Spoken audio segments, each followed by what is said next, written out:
The story is based on 100% true events. Summer 2012, Colorado, United States.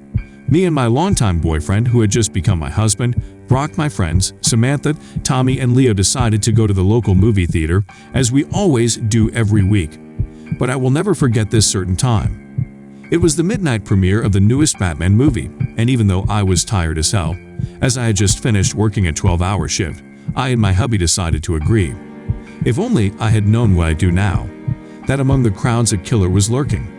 That as I walked across that tacky red and purple carpet towards Theater 9, I could have been walking to my death. If only I had known, I would scream as loud as I could and tell people not to go there, and call the police right away. But of course, I had no idea what was about to happen. I pushed open the doors for Theater 9 without giving it a second thought. Theater 9 was the largest screening room in the building, perfect for accommodating the crowds that midnight premieres brought in. The previews even hadn't started yet, because there was still a good hour and a half to go, but we were already there and it was packed. Everything was as usual. We were chatting, joking around and laughing. After a while, my 3 friends went to buy drinks and that addicting movie theater popcorn. While they were gone, Brock and I passed the time by people watching. I will never forget the people I saw there. There were so many kids. I still remember those blue eyes. A little, really cute blonde girl. She was sitting in my raw with so many snacks and popcorn. The theater was filled with energy and laughter. Viola, the previews have finally begun. I was really tired, to be honest, and there were a few moments when I solidly passed out, I guess. All of a sudden, a loud bang erupted from the left side of the theater. I sort of screamed a little because it scared me.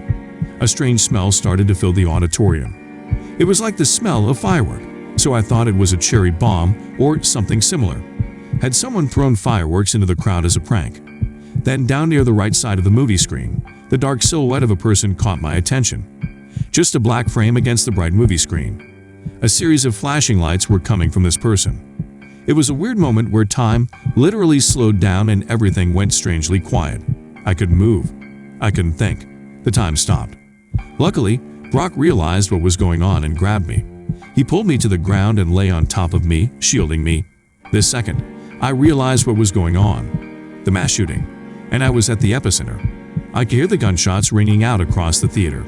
People were screaming. The movie was still playing on top of it all, creating a chaotic explosion of sound. At one point, shrapnel hit my head, cutting off a good chunk of my hair, and as I reached for the spot to make sure it wasn't bleeding, hot pieces of metal fell into my hand. I was lying face up, so I could see everything that was happening. The lights from a still-playing movie danced across the ceiling and walls. My friends were on the floor with me. Our unfinished bucket of popcorn was spilled all across the floor. Samantha's water bottle exploded and water splashed all over my face. The smell of gun smoke was overwhelming. Riot-grade tear gas made me cry and caused me to cough uncontrollably.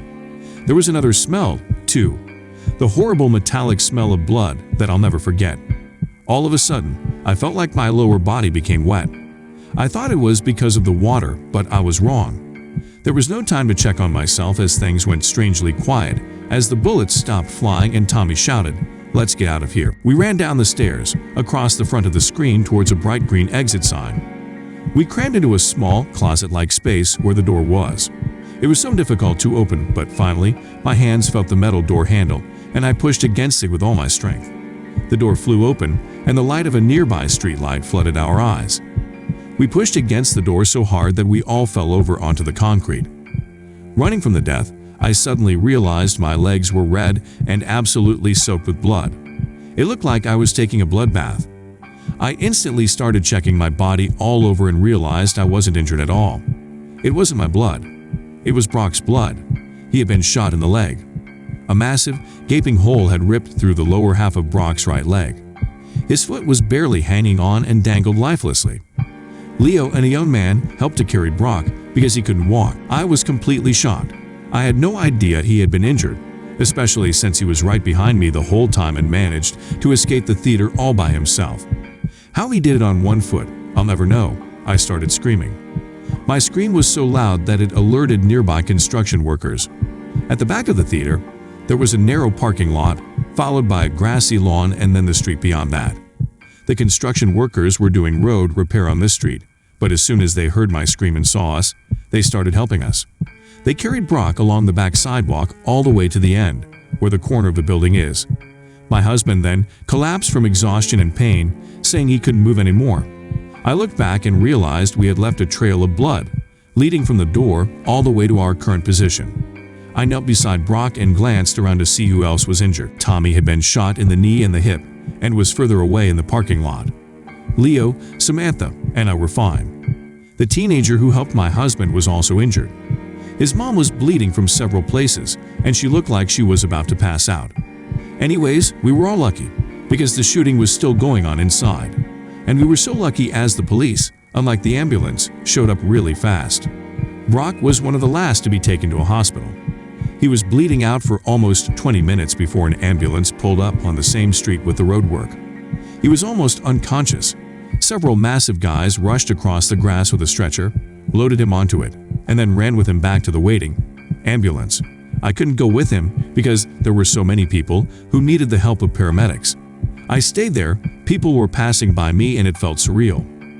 They were running, crying, screaming, all covered in blood. Some people seemed to notice how lonely and dazed I looked, so they offered me a ride to different hospitals to find Brock.